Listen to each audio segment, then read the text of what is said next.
Merci. Votre plateau est très animé. Hein. Ah, nii lay demee de c'est intéressant. nii lay demee chaque jour. Alors ay moi, Touré mi. sama xarit bi. L'analyse je vais la faire sur 3 angles. Benn bi au niveau institutionnel, benn bi au niveau social, et troisième bi au niveau économique. Première bi, je pense que nous avons un recul au niveau institutionnel. Pourquoi? Effectivement, en 2026, kenn mënul woon xaar aujourd'hui ñuy woo ay nit sur les questions liées à la liberté d'expression. Kenn mënu ko woon xalaat parce que effectivement dans un état de droit, un des principes fondamentaux d'un état de droit, c'est la liberté. Et quand on parle de liberté d'une manière générale, il y a la liberté d'expression qui est prévue par l'article 10 de la Constitution et qui est protégée par les principes fondamentaux reconnus par les lois de la République. Donc la liberté d'expression, c'est une liberté boo xam ne pour man en 2026 waratuñ ci woon toll. Ça c'est un. Deuxièmement, effectivement, nous avons tous été témoins en 2021, 2022, 2023, 2024 de ce qui s'est passé au Sénégal. Hier, je lisais un communiqué de Pastef du 1er juin du mois 2023, où Pastef demandait solennellement à l'armée de ne pas respecter les directives données par l'ancien président. Ça, c'est du factuel. On a entendu aussi ce que Ousmane Sonko disait de 2021 à 2023. Maintenant, arrivé au pouvoir, qu'est-ce qui s'est passé? On a dit que nous allons sur des réformes de la justice. Parce que l'une des choses qui ont fait que Macky Sall ñu wàcce ko fi, c'est son bilan immatériel en quelque sorte. C'est-à-dire, effectivement, tout ce qu'il faisait était légal, mais c'était un problème de légitimité. Et raison pour laquelle Pastef aujourd'hui est arrivé au pouvoir. Qu'est-ce qu'on attendait de Pastef une fois au pouvoir? C'est qu'il réforme les institutions, qu'il y ait des réformes des institutions, et plus particulièrement les réformes de la justice. Il y a eu les réformes, il y a eu les assises de la justice, am ay recommandations yu ci génn. Et jusqu'à présent, ces recommandations validées wuñ ko. Pourquoi? Parce que recommandations yi suñ ko validé woon tey pour ñu convoquer wala pour convocation Doudou Wade ak Pam Ngagne Ndiaye def un effet dafay am problème dans la mesure où ñëpp xam nañ ne mën nañ leen xaar ñu tëj leen dem wuti yenn affaires yi. Et ça, c'est ce qu'on dénonçait il y a 2, 3 ou 4 ans. Ça, c'est un problème. Un autre problème, lan moo suscité aujourd'hui ñu woo Pape Ngagne Ndiaye ak Maître Doudou Wade.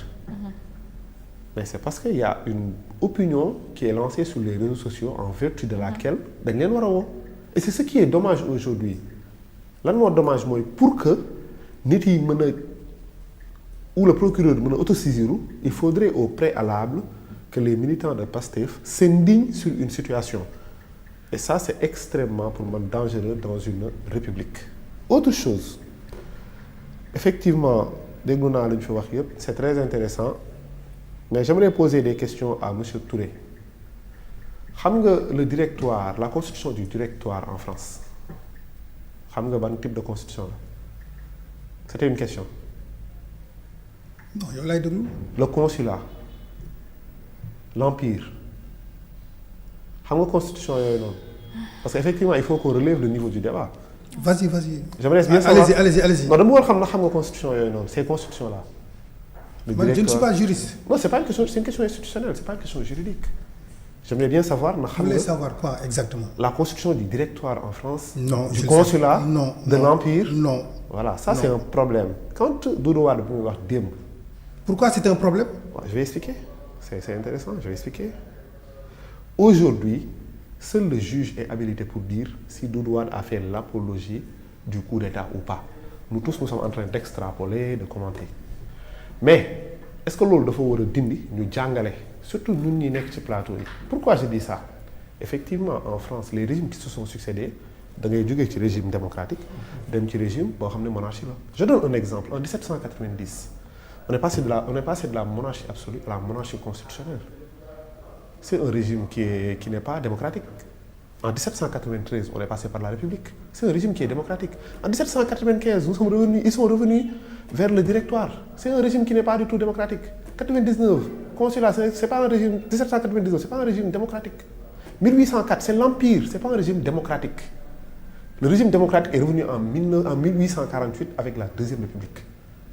Et 4 ans après, ils sont repartis vers un deuxième empire. Tout ça pour dire quoi?